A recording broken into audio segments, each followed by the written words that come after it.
On this episode of the Unselects, rules for thee and not for me. Welcome to Massachusetts politics. I'm Brian Costello. And I'm Gregg Richards, and we are the Unselects.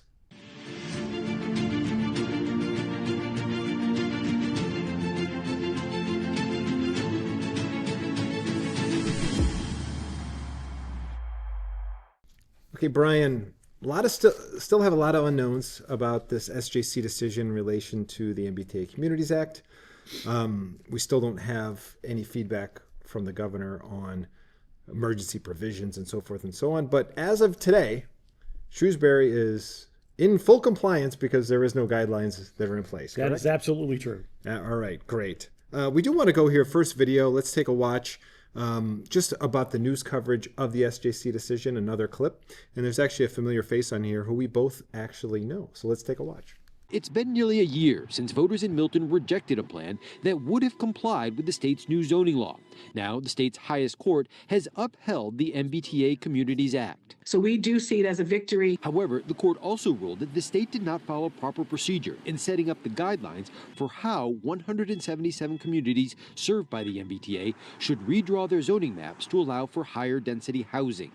The court says until the state does that, the law is not enforceable. And this may require additional time, but it does not in any way stand in the way of a municipality working to come into compliance, which is mandatory and made crystal clear by this decision today. Governor Healy's office said new guidelines will be ready by the end of the week and effective immediately after that. But Milton resident Denny Swenson says she thinks coming up with new guidelines will take months. And that's going to involve public hearings that are posted in the newspaper, et cetera. There's going to be many of them because it's 177 towns. Since Milton rejected its MBTA communities plan, several other communities have done the same. So there you go. Once again, very clear that the guidelines are thrown out. And actually, the Attorney General did say, well, it may take us a little time. But then, of course, it says, the governor's done a clear emergency and they're going to roll this out by Friday and they're going to immediately become effective. So yeah. I'm confused because both of us do actually happen to know Denny. We've spoken to her. She's a very nice woman and she's done a lot of work for all the communities in Massachusetts. So I do want to give a shout out to Denny because she's done great work on community advocacy around this type of thing. So what is your thoughts on the comments there by the Attorney General? Yeah, and I will say that probably when the election comes up, she'll be the former Attorney General. But I think that obviously she has to spin this as a win. Mm-hmm. However, you can't enforce an unenforceable law.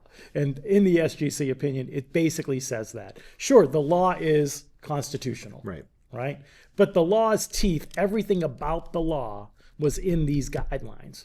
So when she said, but you still have to comply, technically I can't comply because there is no compliance language. Right? So she's just kind of all wet in that regard. And I do agree with Jenny in the fact that while the governor may try to promulgate emergency rulings, I think that'll be challenged. And I also think that the SJC was very, very clear. Absolutely. So one of the things I want to go to here is I want to kind of go back. There was a conversation the Attorney General has. They have this Ask the Attorney General on WGBH. And I want to show this because I always think it's important. She's actually going to be talking about the law in general. And I always find it interesting that I always feel the people who are in charge of enforcing things often don't even understand what they're talking about. Because let's listen to how she defines the MBTA Communities Act and make the determination if we as Shrewsbury would be subject to it. So let's take a listen. You know, one of the things we did learn from this election, cost of living is a huge issue for people across the country, and particularly here in Massachusetts. Cost of housing is huge. Under the Baker administration, we had this MBTA communities law, which said around T-stops, people were going to make up plans to build more housing. And so you had a Republican governor, obviously Governor Baker, a Democratic legislature that came together and said, we need a mandatory policy, not a volunteer policy. If you have the public, if you have the T in your community as a public good, you have an obligation to build more dense housing in order to be able to help us with this housing crisis. Okay, so number one, this housing crisis about housing. Number two, it said there, if you have a T stop in your community as a public good, you have the obligation to build dense housing. I don't know how those correlate, but do we have a T stop in our community? Shrewsbury here? That's right. Let me think. No. Okay, so then would we have an obligation to build dense housing? According to the Attorney General of Massachusetts, no. I know, exactly. So that's why I think this is this big misnomer. It's like you put a law out there, you're advocating on its behalf about how amazing it is. It's like you should just tell people that we want to jam as much housing down your throat as we possibly can, and then they know they just won't get support. So we're just going to somehow do this big, giant, random correlation to the MBTA to say, well, how do we get more communities to do it? Oh, we'll tie it to something that affects 177 out of 351 towns. And then therefore, that's how we're going to get this thing to have some teeth. But fundamentally, once again, that's not really what the law says. And more importantly, if you look at, again, the ruling, the SJC kind of focused on these small amount of communities. I think it's 14 or 15 that actually get trains through the stops. I can't remember how many it is, but it's not a lot. Yeah. Right? And in the original law, while it says MBTA community, it primarily talks only about the half a mile from a station. Right? And then there'll be guidelines, right? Well, I think that those towns are the ones who are on the actual like blue, green, orange, red line. Right. Not the commuter rail. Not the commuter rail. And the intention was, okay, well, we could mitigate some of the commuter traffic to ensure that as many people as possible, or we can get people around Boston a little bit further away into housing, and then they can access, employment in the city. And like we've talked about it before, a lot of people don't commute into Boston even from out here anymore. There's a huge 495 corridor business. Yep. And it really is, there aren't that commuter flow is not what it used to be. And that's why the T suffers today, because ridership is so far down, especially after COVID, that things have changed completely about who are their customers and who is actually riding the T, correct? Yeah, exactly. And even if you look at it, you take maybe from Worcester to Boston, right? Worcester's seeing a growth spurt, right? They've turned around, it's almost a renaissance in some areas. Those downtown apartments that they've built, a lot of people from Boston are saying, hey, Worcester's not so bad. It's better rent than downtown Boston, right? Still high, but better than Boston. There are instances where it makes sense to build high density housing. Absolutely. Right? It should be up to the community, not the state from on high. It should be up to the community saying, hey, we want to grow. We want this. And some towns, Grafton, for instance, I feel bad for. Grafton has one stop. It's a small town. Being forced to build a lot, it's sort of crazy. It is. So one thing I think people don't know, because I'm going to go to this slide, is she talked about this whole, hey, you have this public good, which is stop. We don't have a stop, but guess what? We pay for it. And I want to show that real quick on our budget. There's two things that we do pay for on a yearly basis, the MBTA and the Worcester RTA, so regional transit there. So we're paying $176,000 and $120,000, so a total of almost $300,000 a year, just for what? No, I have no idea what. We don't have a stop. I mean, the WRTA at least does service Lakeside Commons. I think there are some stops that come into Shrewsbury, but the MBTA itself, I have no idea, but yet we're paying yearly. And could those funds go to something else? Absolutely. Are we really getting a benefit? I don't see it. Maybe I'm missing something. Yeah, I think we should probably ask the town to get an audit of what that money is used for. Why do we pay it? What's the bill look like? Right? I'm sure we raised our hand and said, let's give you money. What does it give us? Because I don't know. Yeah, I think it's just a math exercise. They just take the communities, and there's probably some math exercise, and they say, yep, this is what you owe us, and good luck trying to audit that one. Yeah, with the Worcester Bus Company, look, they have stops in Shrewsbury. I have no issue with that. Maybe it's a little too high. I'd look at that. What's the ridership look like? Or is it the same 4 people? I don't know. But I think we should still look at all of this. But you can at least make an argument. There's some base service. Right. Absolutely. I want to pivot here and go look at the governor herself.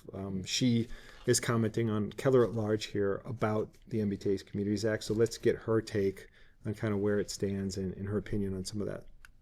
This past fall, when the SJC heard arguments about the MBTA Communities Act, the justices seemed to have very mixed feelings about whether or not you're entitled to a court order to compel cities and towns to go along with the housing mandate that is part of the Communities Act. If they rule that you can't use that tool and can only withhold access to state grants, what's Plan B? I feel really good that we're not going to need a Plan B because communities are already doing this. And I want to be clear, this isn't a housing mandate, it's a rezoning mandate, right? It doesn't actually require construction of homes, but it does require communities to work to rezone so that there's potential for open more the door housing. for it, Exactly. yep. And the good news is we've got over 100 communities already signed up and in compliance. She's lying again about that number. Yeah. At the time, there's not 100 communities in compliance. They're in compliance that they submitted plans, but did not have finalized plans submitted to the state that were approved by the EOHLC. Yeah. And the only reason the communities are signing up is because they have to. She's making it out like people are jumping on the bandwagon. This is so amazing for them. It's such a big help. This is, I think, one of the other really frustrating things you see with government. It's they mandate things and say, you have to do all this because I want you to. And then they pat themselves on the back to say, look at all the compliance we got. Yeah. I'm going to threaten to sue you. Right. But, do what you want. Yeah, it's like, I'm going to come and arrest you unless you do this. Okay, I'll do that. Well, And I just look don't at how believe, great you did. The straight face with, this isn't a housing law. It's a zoning law. I'm not an alcoholic. I just drink 30 beers a night. Right? It's a stupid argument. It is a stupid argument. And that, I think she's trapping herself because now I'm going to say she's claiming this is an emergency, right? That somehow this is impactful to the lives of Massachusetts residents, like that are going to pass away if we don't get a zoning mandate in place. Like people are going to start just dropping dead on the street corners. I mean, it's crazy how they use that word. And I'm going to go right now because I want to piggyback off what you just said. It's a zoning mandate. Well, let's listen to the Mass Housing Partnership. Now, Mass Housing Partnership put together a webinar series throughout the compliance period here when they started the MBTA Communities Act. The former compliance period. The former compliance period. And I want to hear, let's listen to what one of their experts has to say about the law when it comes to what the intent is. I know this may not be what everybody wants to hear, but the intent of the law is to get housing built. So what? Wait a minute. I thought we were just zoning. But the intent of the law is to get housing, but we're just zoning. It's just a zoning mandate. Well, that's what we heard in Shrewsbury, right? We heard everybody say, oh, it's not housing, it's zoning. Right. Which is as of right. And, I don't know if we're going to talk about this later, but I just want to bring up, and when you think about this, I was on the phone with Denny Swenson from Milton. She brought up the fact that since Lexington has actually created the zone, which, by the way, now might or might not be compliant because there is no compliance guidelines. Over 700 permits have been pulled. Whew. Right? That is amazing. If you zone it, they will come. It's obviously housing. Absolutely. It's obviously housing. And you know what else it is? That's affordable housing. Yeah, it's not affordable housing. And I want to go and take the affordability piece. I'm going to go back to the planning board hearings, before town meeting, because I just want to talk a little bit about, remind people of what we really, put in place and how it really isn't ultimately affordable housing. So let's take a listen. There is no component for affordable housing in this. Is that correct? That's incorrect. We have the affordability component listed at 15%, which is the maximum that our economic feasibility analysis that we conducted would allow. Our local bylaw allows a fee in lieu, where a developer can pay a fee to the Affordable Housing Trust in lieu of units. So that would not be a way in this new zoning of how it would be adopted here in town. We had a question about fee in lieu of affordability. The fee in lieu option requires issuance of a discretionary special permit from the planning board. The provision remains the primary funding source of the Affordable Housing Trust as it stands. So our recommendation is to retain that discretionary permit option. So a little nuance here. There was, and there is, I guess, in the bylaw that was passed by town meeting, a 15% minimum affordability. But to remind everybody, that's at what they call an 80% area median income level, which we've talked about, that effectively a two-bedroom two-bedroom apartments is about $2,000 a month, or maybe $1,700. It's not. I think it depends, though. It goes up to that. It does. It depends, yeah, and it's not what people truly believe is affordable housing. It's not deeply affordable or low-income housing. So it's really not that affordable. And our plan includes this fee in lieu that allows developers to opt out if the appointed planning board should such allow, to pay a fee into the Affordable Housing Trust, because, as he said, that's the primary source of funding, that they then have that money where they can go and either try to acquire land or or build something else in the community. So as a developer, I'd probably tend to take that option every single time if I possibly could. Yeah, it makes sense, especially, obviously, all of these developers are for-profit developers. Right. They're going to maximize dollars. This law does not require affordable housing. Shrewsbury has the 15%, but I can vote. I can opt out of it. Then what will happen is, you're right, how much of that money has to go in before we can acquire and then build? I don't know what. What are we building? I have no idea. Are we building elderly housing? Shrewsbury only has 1 or 2 spots that actually have elderly housing, right? Because they keep saying under this law, oh, you know, seniors and young people can't afford to live here. And they still can't. And under this law, they will not be able to afford this. Anything that goes up in that zone is going to be incredibly expensive. Well, I think if you actually read some of the comments from the Attorney General and the Governor, they're actually saying, oh, this is great. Now teachers and firefighters and nurses and all these people are now going to have access to all this housing. And I'm like, no. I'm still trying to struggle. It's not single family housing. Most people, as they get older, don't want to live in apartments. This is all about building apartments. Yeah. So one thing I do want to... Let me take it a step further. Yeah. People like Healy and Campbell and many of the proponents of these kinds of transit-oriented districts, they've specifically stated in their position papers that they don't believe in single-family housing anymore. They don't believe you should have a piece of land with a house on it where your kids can play in the yard. That's actually anathema to people who believe everything should be Brooklyn, I guess. I know, which is ridiculous. Yeah. So we're going to transition over here to the governor. She's going to be talking about those developers because I think it's important to talk about who really benefits from this law. And it is the developers. And we'll listen to the funding that she's siphoned from our tax dollars to those developers to allow them to do this. So let's watch. I think that's why you see so many communities coming on board with planning for more housing. We've allowed ADUs, these accessory dwelling units. We're supporting transit-oriented development. Just this year alone, through the tax credits that I got done, we've given developers tax credits for more housing. And we've seen thousands of units in production as a result. That's going to be great for our economic competitiveness and great for the state. Do you believe you've broken the back of NIMBYism? You know, look, I grew up in a small town, and you know, I'm quite familiar with NIMBYism, and you know, but I have to say, I see more and more communities coming on board. Once again, more communities coming on board because they have to. I thought you was going to bust out in John Cougar Mellencamp there for a second. And they, you know, it does bother me the way that they talk about this, because they take our tax dollars, or residents' tax dollars, take them and give them to developers to allow them to build more housing, and somehow that we're going to be more economically competitive because we have tons of apartments all over the place. Yeah. And the other part of it is somehow by building all these apartments, that's somehow going to bring down housing costs. Now, the only way it would do it, if you saturate the market, this is what they're telling you is good for us.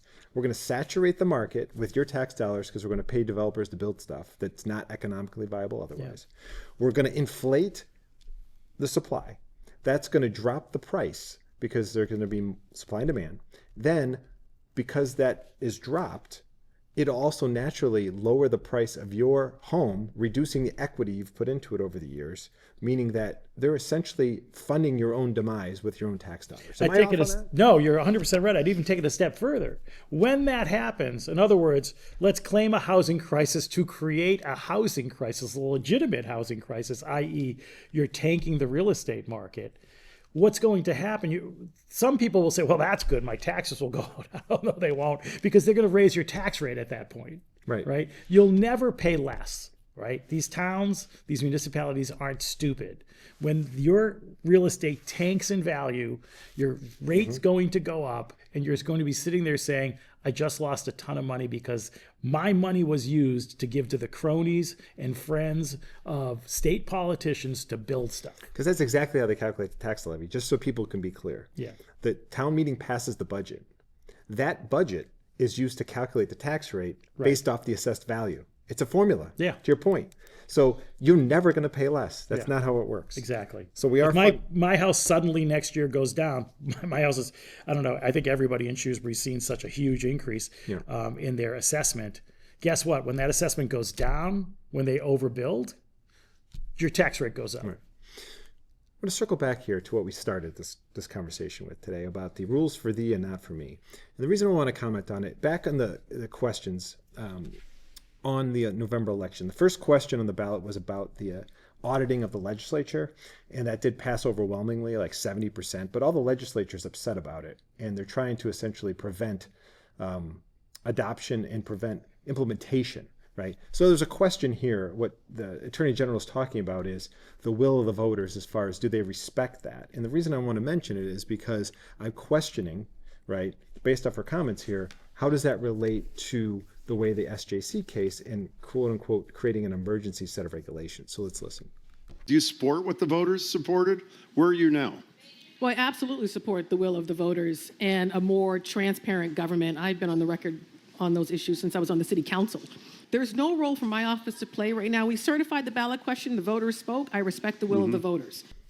Of course they respect the will of the voters. Yeah. They respect the SJC. You know, we're not going to go back, though, and rewrite the guidelines because that would take too long. So we're actually just going to claim an emergency and push something through because we respect the rule of law, effectively is what she's saying. The other thing I want to go to here is I feel as though she could be talking to you as the lead petitioner in Shrewsbury. It's a good thing Needham got this done first because I think she would be talking to you in this case. But we're going to talk and listen to what the Attorney General says about her thoughts on voters like ourselves going to something and utilizing a referendum and whatever our town acts are to be more active in our democracy. Let's take a listen. A lot of towns went along with it. Milton didn't. They objected to it. Now you get Needham objecting to this too. They're going to go to the polls to vote on a new housing plan. So is this going to happen? Or, I mean, are we going to get somewhere with this, or is this going to be one town after another after another? Here you have a community actually where a bylaw was passed, and now you have a few residents who are upset with the efforts by local folks to actually come into compliance, but who are upset trying to stop that from happening. And I hope they don't. Because the last I checked, housing and affordability is the #1 issue that people are dealing with, and not just in Massachusetts, across this entire country. By the way, in fairness, when you said a few people, almost 4,000 people signed the petition to get the voters. So there are a lot of people in Needham. They're unhappy with what their town meeting did, right? For me, that's a few people. No, I can make up math. That's a few people. Yeah, 4,000 people in one town said, you know, I don't really like the plan here, but that's just a few people. Yeah. And, you know, the other thing is, they were upset, but because the town was trying to do something in compliance. Well, maybe she should think about, well, why are they upset?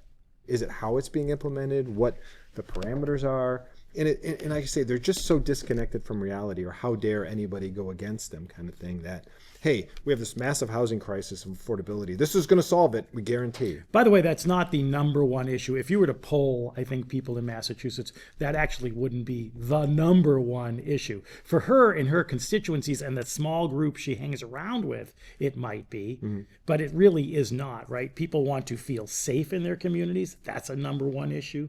People want less costs as far as their food and everything else. That's an issue. Traffic is an issue, things like that. But, you know, housing, it's important, and it is expensive here.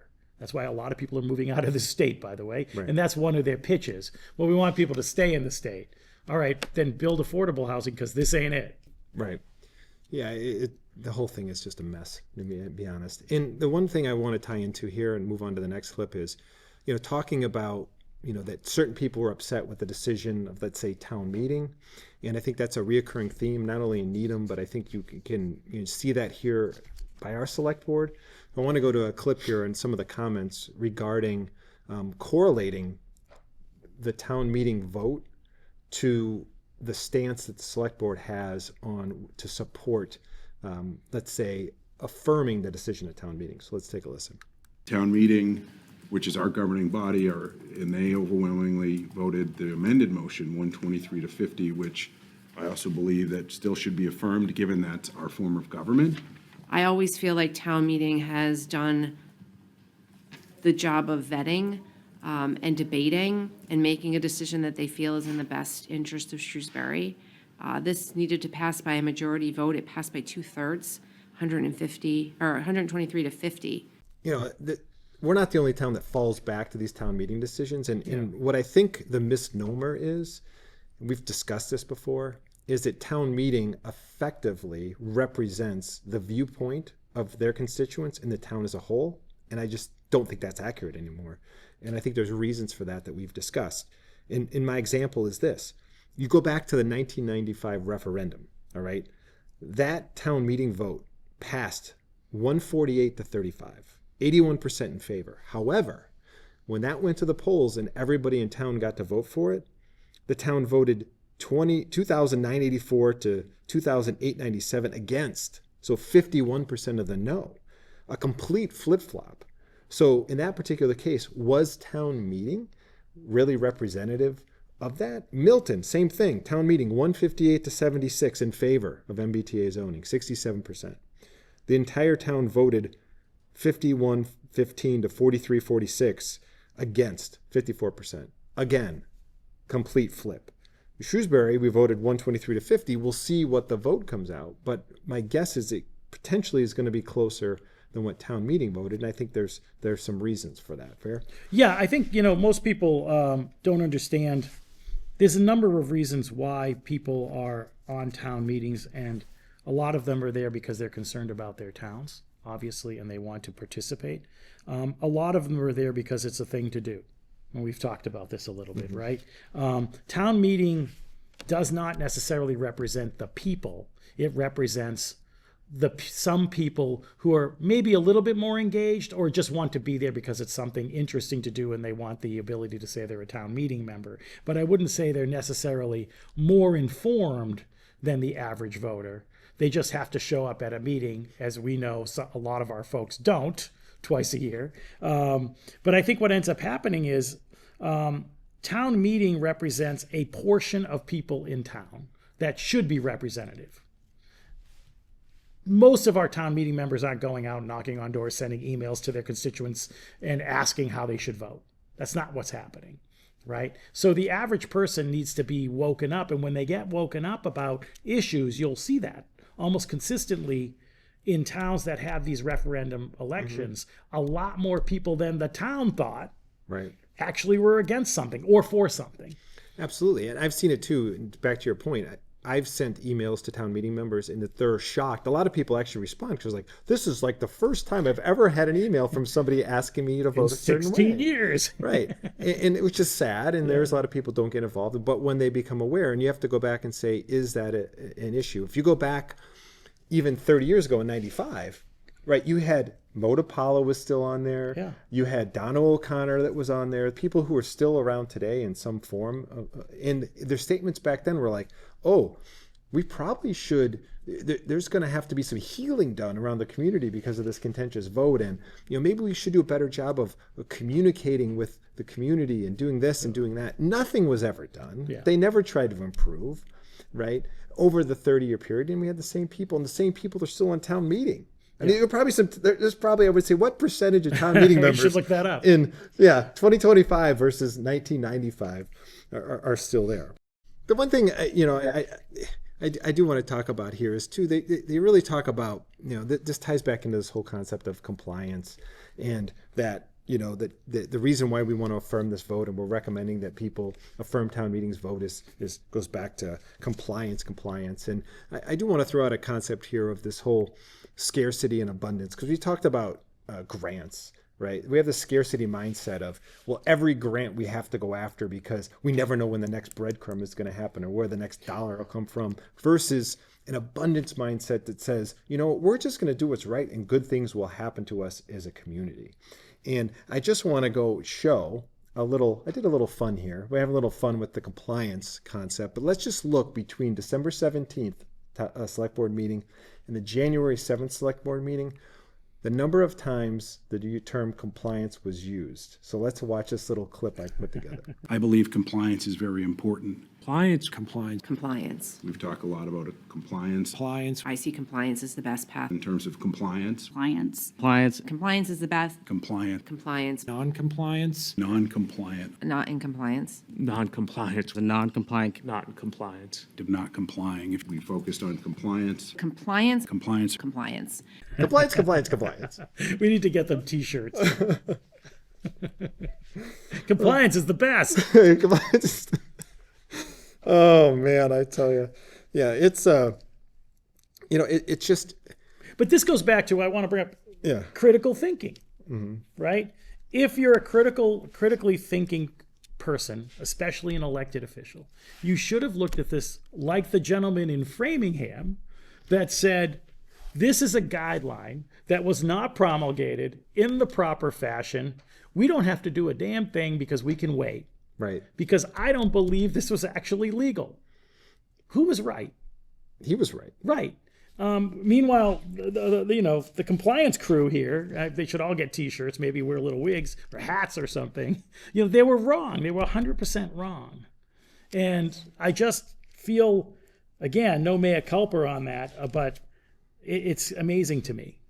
Yeah, like I said, I want to have that. It's hard to get outside of it and have visionary thought when you're just thinking about protection. Yeah. And it's like you're huddled and how do I survive? How do I get that next dollar? How do I make sure I don't make any waves?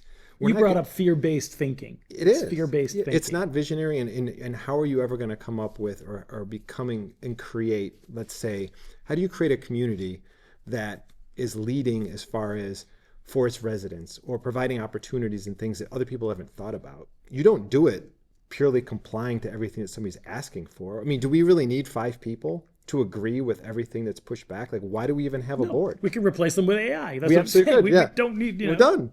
Yeah. Right. We'll move on from the compliance thing quickly here. But the one thing I do want to talk about is a comment that was made, and we're going to talk about the intention of how Shrewsbury created our MBTA plan and the concept of minimum compliance and what we do in reality, and why I think a lot of these discussions that we've talked about, we always question, because I feel as there's some hypocrisy amongst there. So let's just take another look at a clip here. I hear from people that you've had enough of the building. I get that 100%. And from the beginning, I think the goal of Shrewsbury was to meet and not exceed the required capacity. So in terms of the special permit and allowing greater than 15 units per acre by special permit, typically what we've done in our proposals is set the cap where we can for by right uses, and then allow that special permit use for the board to consider projects at higher densities. What that does is it gives the flexibility for the community to evaluate through this process, through the planning board process, any project at higher densities if it's, if it meets the community needs. You know what the community need was?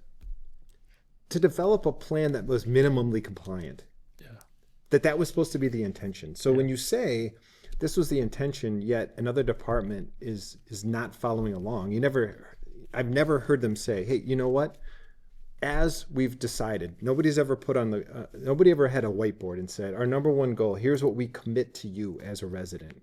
Our commitment is on this MBTA process. We will not create anything above and beyond what we absolutely have to, because nobody in this town really wants this. Right. However, here's why we think that compliance is the right path, but we will commit to you that we will not do anything above and beyond. Yet we'll fight it every way we can legally, but right. Yeah. But yet, I even questioned him in that meeting about that too. It's like, why do you tell people on one hand that this is just minimum compliance, but we're going to put all these provisions, whether it's, oh, well, you can get out of affordability by fee and lieu. Oh, well, we can build something bigger if it's in the community's interests. And I think your work on that, if I'm not mistaken, it was removed. Did we remove that? Did they remove that? He removed it they put a cap on it, but they opened it up and said it could be as big as they want. He said, well, it can only go up to 20 units per acre, and there's some limitations on what the planning board could do by special permit. So it was mitigated, it was not removed. Yeah, yeah. And it is ridiculous, right? Because it does show hypocrisy. Right. It's, okay, is it minimum or not? Mm-hmm. Obviously it's not. You might not understand the word minimum. It's possible. Yeah. The last thing I want to kind of get upon in this episode here is we want to talk about grants a little bit. And the reason we're not going to dig into as far is we know that now we have to have a compliant zone. But I think it's important for people to understand when they were talking about compliance and grants, what is the scope of that? What was really the dollar impact of Shrewsbury? What could it be? I think it's important to hit upon it quick. So let's just take a quick clip here from the chairman, John Samia, and then go into some budget numbers here just to give people a scope of what we were really talking about was at risk with non-compliance, let's say.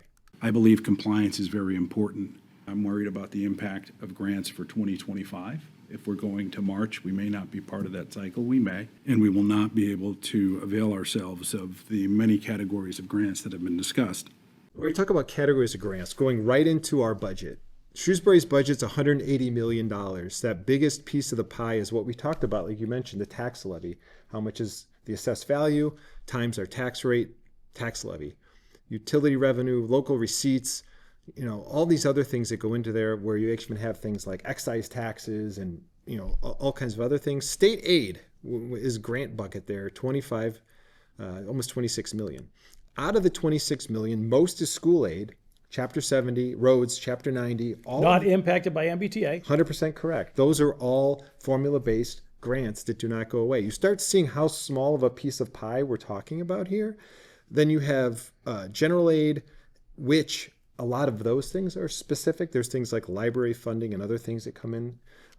So we don't budget for grants, which we shouldn't. I guess that's the good thing. There's no slice there that says grants. But keep in mind, when you look at how we already go, where all of our revenues come from, there is not this giant slice in there that was like, hey, every year we have this chunk of grants. And if that slice went away, what would we do? $180 million, right? Yeah. We were talking about $500,000 here. We spent $300,000 on MBTA and the WRTA with what benefit? And, so we talked about, we might lose $500,000. One thing I think was interesting, I like to pull this one out. A lot of people don't know. We get $1.5 million from something I found is very interesting. We get $1.5 million from selling capacity of the landfill on Route 20 to Wind Waste Solutions, was Wheeler Brader at the time. So $1.5 million to bury ash from Saugus in Shrewsbury. Is it just Saugus that pays that $1 million? Well, or other people too? No, Wind is paying the $1.5 million.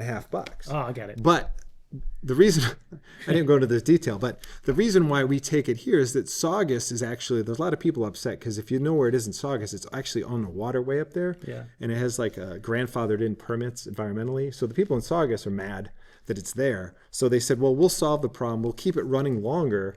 We can keep it running longer by not burying it in Saugus. We're going to truck our ash all the way to Shrewsbury and we're going to bury it. We got 75 acres, I think, of ash that's buried on Route 20. We're going to have that through 2027, I think, or 20. I mean, they talked about it a little bit. I might be wrong in the timing there, but 4,500 tons per month, 25 tons per truck per day. Thank you very much, Saugus, for your trash that you burn. So they burning trash. Let me just get this. We're going to burn trash. We're going to create ash. We're going to put that in a truck. We're going to drive that all the way to Shrewsbury, and we're going to bury it. We're going to bury it. Yeah, Mount Trash, as a lot of people know it as in Shrewsbury. It used to be flat. It's now a mountain. So we have to overcome that $1.5 million loss once we fill up our ash pits. Right. And are no longer to bury it there. But that's just to give people an idea of where money comes from. So when we throw these numbers out, it's $500,000. Well, we're going to have $1.5 million deficit at some point that we have to fill, and that's why we have to get creative. So we have to think about, as a select board, what are some visionary things we can think about from a revenue standpoint if we need it? Another question is, do we really need the revenue? What do we need to spend all this money on? Are we spending it on the right things? Or when can we be content? Or do we always have to be thirsty for the next buck? And I think we should pull out, when we first met, we went through in a public meeting that we put together what these grants looked like, right? Most of them are, no offense, but sort of garbage grants. Yeah. That's actually a good garbage grant, I guess. But they were grants sort of like the feasibility to build something. It was always the feasibility to overdevelop the town. There's a couple in there that was like, let's get a sign, whatever, right? But to your point, none of these were actually that vital to the town, especially if you're thinking more towards, are we overdeveloping? And if the answer is yes, and then you look at those funds, get rid of those grants. Don't apply for the grants that say, how can we get I don't know, a mall built here or something, you know, whatever it is. Right. That's what those grants mostly look like. Yeah, the two that I think I always brought up was wayfinding, like to your point. It was a sign downtown. And then the one about painting the electrical boxes, which are throughout. There's one at the library, there's one on Stony Hill. And a lot of people go, like, why is that? That doesn't even make sense. It could be a Boy Scout project. Yeah, why do we pay like $250,000 to paint these things? Really? That's the good use of funds? So that's some in grants. So in summary, I guess I want to bring us back to where we started, all right?